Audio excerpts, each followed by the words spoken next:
السلام علیکم.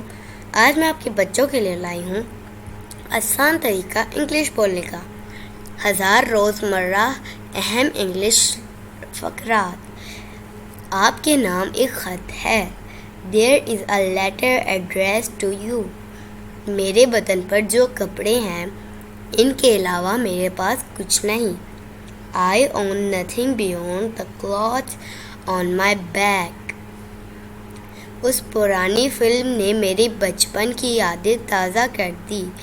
That old film evoked memories of my childhood.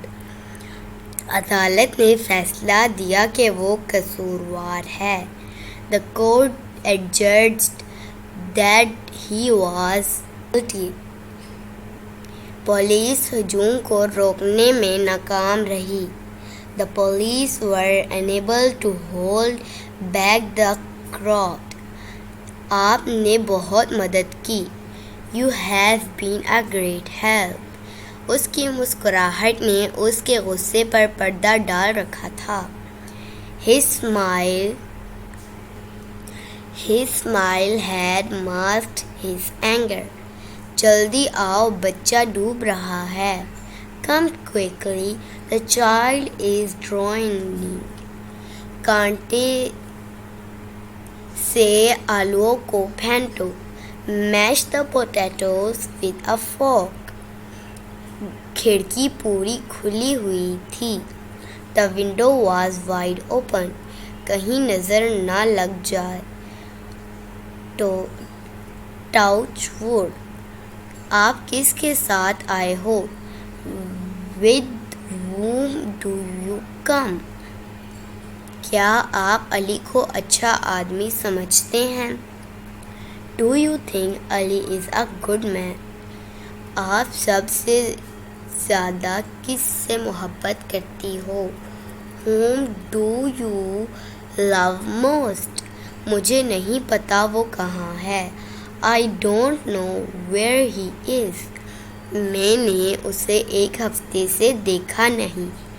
I have not seen him for 1 week. میں نے پہلے کبھی نہیں کیا. I have never done it before.